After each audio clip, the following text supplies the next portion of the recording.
My name is Clare Morgan. I'm 33 years old, and while I may smile outwardly to the world as a successful graphic designer in Portland, Oregon, inside, I'm just fragments of someone who once knew what happiness felt like. I stood before the large window in my 10th floor apartment, silently watching faded yellow maple leaves spiral in the early autumn wind. The gray, murky sky mirrored my mood, gloomy, suffocating, and occasionally flickering with a faint light, a reminder that I was still alive. Behind me, the bedroom lay silent. On the wide bed, the neatly arranged pillows were as cold as my heart had been for over a year. Ever since Liam, the man who had once promised to be by my side forever, left me with nothing more than a reluctant hug and a whisper, "I'm sorry, Claire." Liam Walker, a literature professor at the local university, was my first love. The man I believed God had sent to complete me. Tall, with dark brown tousled hair that always smelled like old books, and hazel eyes that could be both stern and playful. He made my world stop the first time we met at a literature seminar in Seattle. We fell for each other fast, fiercely, and passionately. 3 years of dating, 4 years living together under one roof, filled with plans, dreams, and weekends spent baking homemade bread in our tiny kitchen. I once believed nothing could ever shake that love.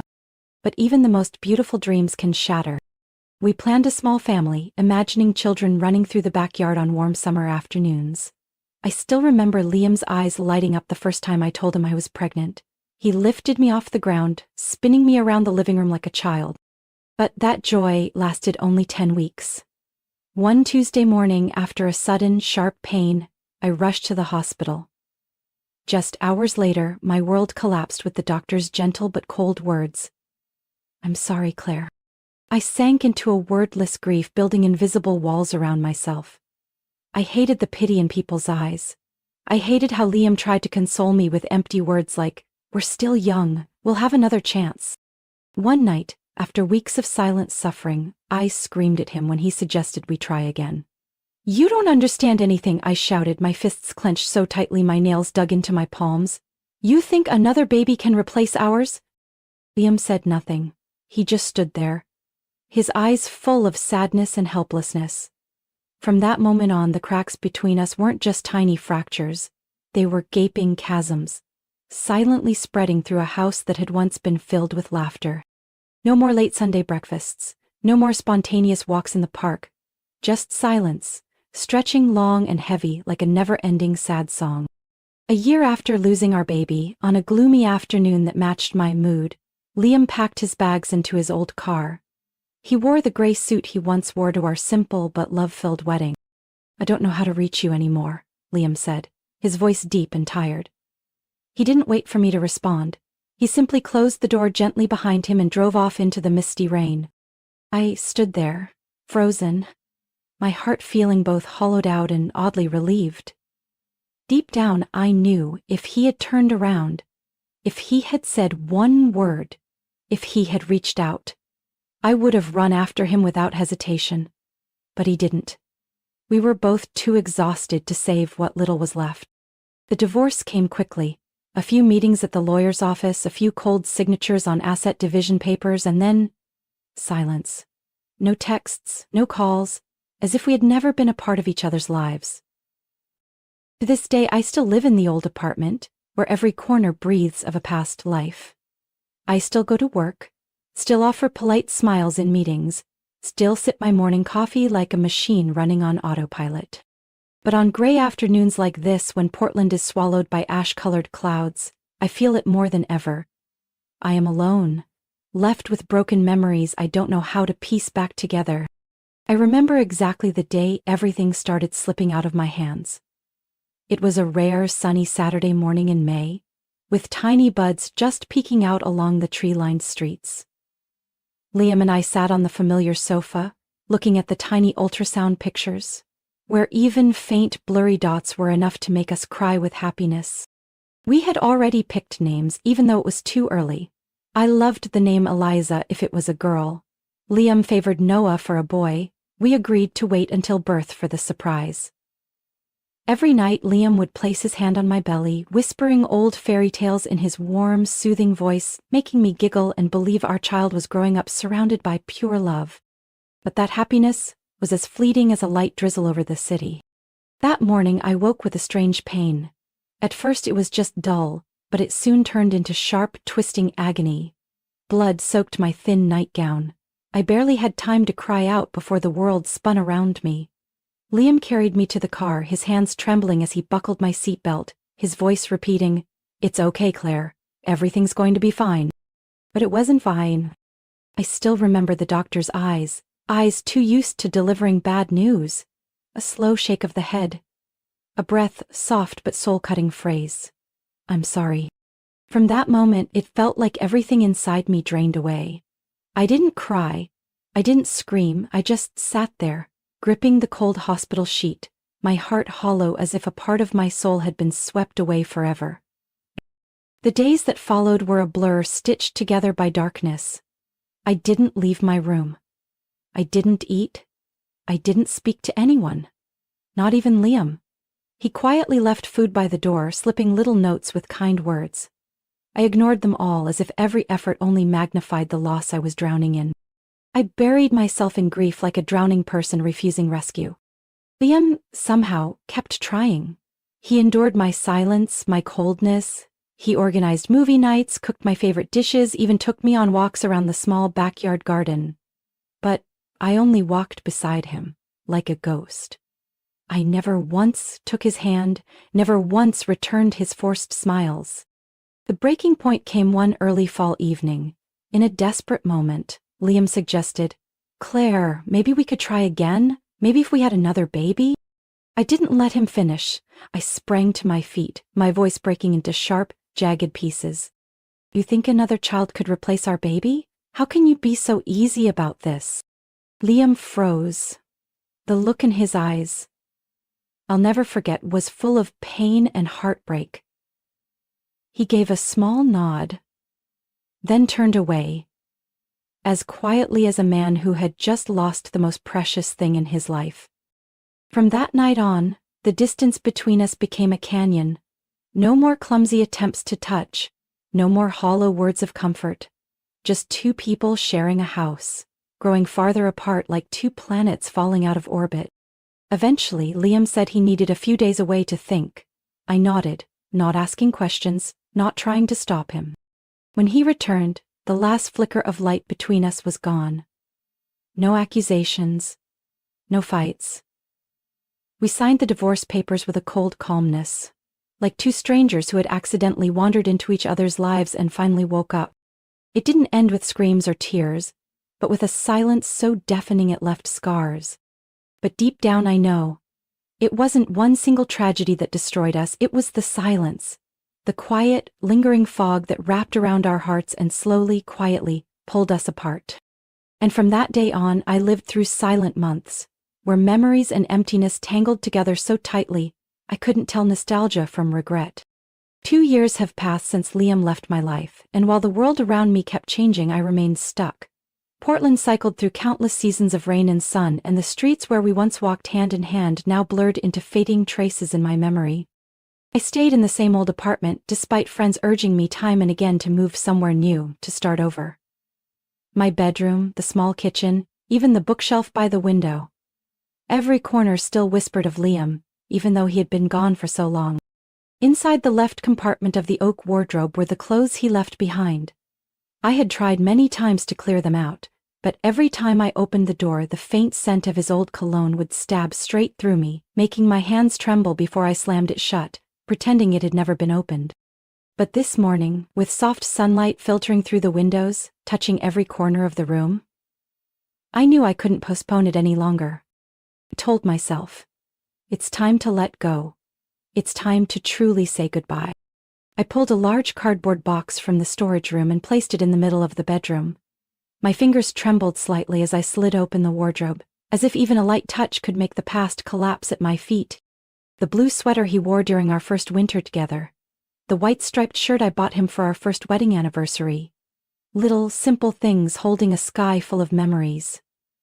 I folded each item carefully, as if handling fragile memories about to slip away. Finally, my hand touched the gray suit, the one Liam wore at our wedding and again the day he left. The fabric was slightly worn at the lapels, but it still held that polished, solemn aura that had always been part of him. However, I hesitated. Part of me wanted to just fold it and place it into the box like the rest. But instinct told me to check the pockets. Maybe to be sure, or maybe, deep down, hoping to find something left behind. And I slid my hand into the inner pocket, still crisp with its old crease. My fingers brushed against something. Not keys, not coins as I expected, but a small, folded piece of paper, yellowed slightly with age. My heart thundered as I gently pulled it out. Across the paper, Liam's familiar handwriting appeared. Soft, hurried as if he had written it during a restless night. Claire, the first line read, written in deep blue ink. I stumbled back and sat down hard on the edge of the bed, my hands shaking as I unfolded the note. Inside, the words were crammed together, sentences breaking off as if someone had struggled to say all the things left unsaid. Claire, if you find this letter, it means I didn't have the courage to give it to you when it mattered. I'm sorry for leaving without fighting harder. Not because I didn't love you, but because every day I watched you drown in pain, I felt more helpless than ever. I thought you needed space, and foolishly, I believed disappearing would help. Tears blurred my vision before I even realized they had come. I kept reading, every word cutting into me. I still love you, Claire. I love your sadness, your silence. If you ever remember me, please call. I'll wait. 1 year, 5 years, a lifetime. I clutched the letter tight, as if letting go would make it vanish like an unfinished dream. My mind spun with 1,000 thoughts. Why had Liam never given me this letter? Had he really waited for me all this time? Or was this just a too-late goodbye?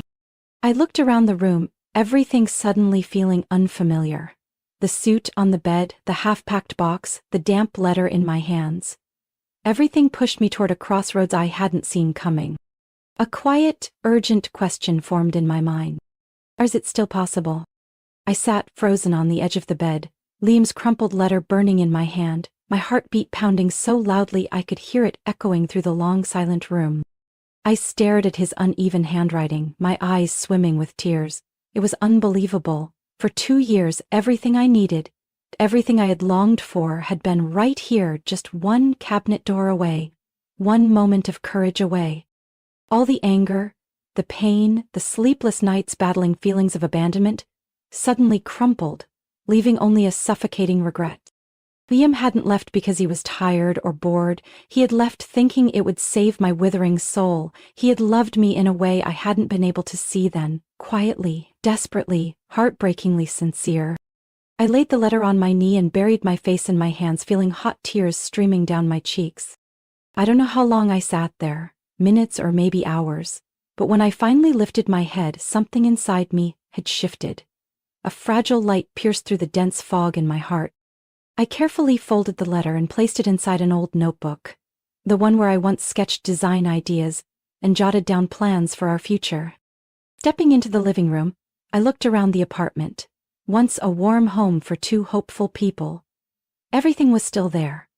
The landscape painting he gave me for our 2nd anniversary, the wooden clock we picked out at a flea market, the mismatched tea mugs we had laughed over for hours because we couldn't agree on a set. Each object whispered a reminder. It wasn't all sadness. There had been so much laughter, so much love, so many shared dreams. I pulled out my phone. The screen lit up, 5:47 p.m. My finger hovered over the contacts icon, trembling, as if one swipe could throw open a door I wasn't sure I had the courage to walk through. I scrolled to Liam's number, the number I had never deleted, whether out of habit or silent stubbornness. My heart raced as I saw his name. Liam Walker. I took a deep breath, telling myself, if I don't do this today, I may regret it forever. I pressed call. It rang. Once, twice, 3 times. Each second felt longer than a century. I was about to hang up when a voice answered, rough and full of surprise. Hello? His voice. Unmistakable. A part of me wanted to burst into tears, but I gripped the phone tightly, trying to keep my voice steady. Liam? It's me, Claire. Silence on the other end. Long enough that I thought I had made an unforgivable mistake. Then he spoke, his voice trembling. Claire, are you okay? A sad smile tugged at my lips. Okay? Was anyone ever truly okay after a loss like ours? But I understood he didn't know where to start. Just like me. I found the letter, I whispered, afraid that saying it louder would shatter this fragile moment. In your old suit. Another pause. Then Liam exhaled heavily, a sigh carrying all the words left unsaid. I wrote it the night before I left, he said slowly, but I was too much of a coward to give it to you. I squeezed the phone tighter. I wish I had found it sooner. I wish that too, Liam whispered. Outside the window, a soft rain had begun to fall over Portland, the drops sparkling like diamonds in the streetlights. I closed my eyes, letting the sound of rain soothe old wounds. Are you still there? I asked, my voice so small I barely heard it myself. I never went far, Claire. My lips trembled, not sure if it was from emotion or from the fragile hope rising inside me. Can we talk? I asked, my palms damp with sweat. I'll come whenever you want, Liam answered without hesitation. And for the first time in a very long time I realized, some losses seem to steal everything, but deep down something still waits to be reborn. I pressed the phone closer to my ear, listening to Liam's breathing on the other end, as if just hearing him could fill the void that had gnawed at me for 2 long years. Do you still have that letter? He asked, his voice hesitant, like he feared touching a wound not yet healed. I do, I whispered. I've read it over and over, every word. Silence again. But this time it wasn't suffocating. It was full of waiting. Of things still left unsaid. I took a deep breath and looked out the window, where the rain had begun to fall harder. Under the flickering streetlights, each drop hit the ground like a shattered diamond. In the letter, I began, my throat tight. You wrote about how you grieved for our baby too. How you had dreamed of them. Claire, Liam whispered, his voice breaking. I never stopped thinking about our baby, about you, about everything we lost. I closed my eyes and let the tears fall freely. I sobbed. I thought I was the only one carrying that pain. I hated you for seeming so strong, for going on like nothing had happened. I was scared, Liam said, his voice cracking. I was terrified that if you saw my pain it would crush you. I thought I had to stay strong for you, but in doing so I made you feel even more alone. Every word he spoke pierced through the walls I had built around my heart all these years. We were both wrong, I whispered. We lost each other, when we should have held on tighter. I regret it, Liam burst out, as if releasing years of bottled-up emotions. I regret it every single day, Claire. I should have stayed. I should have fought for you, for us, but I let fear control me. I leaned my forehead against the cold window frame, hot tears streaming down, mixing with the sound of rain beating against the glass. I regret it too, I replied. I locked myself inside my own pain and pushed you away. I didn't give you a chance. I didn't even give myself a chance. Outside the rain kept falling, but inside me something began to melt. Layers of loneliness, resentment, guilt. Slowly they were thawing under the weight of words that had never been spoken. Claire, Liam said, his voice low and warm like a whisper in the night. I don't expect things to go back to how they were. We've changed. We've grown after everything we lost. But if you'll let me, I want to find you again, find us again, even if we have to start from the smallest things. I laughed through my tears, a choked, relieved laugher. Do you still like walking in the rain? I asked, my voice trembling. I still do, he answered, and I could hear a faint smile in his voice. As long as you're with me. I looked out at the world beyond, where the last leaves of fall were bending under the cold rain. But inside me, a tiny green shoot was waking up. And, can we meet tomorrow? I whispered, afraid that speaking louder would make the moment disappear. I'll be there, Liam said firmly, anywhere, anytime. I hung up the phone, overwhelmed by a strange feeling. Not quite happiness, not quite sadness, but a fragile, pure hope, like a sprout pushing through after a long winter. I clutched the notebook with his letter inside, pressing it against my heart like holding on to a precious piece of memory. The next morning, Portland's sky was impossibly clear after the night's rain. The air felt freshly washed, a brilliant blue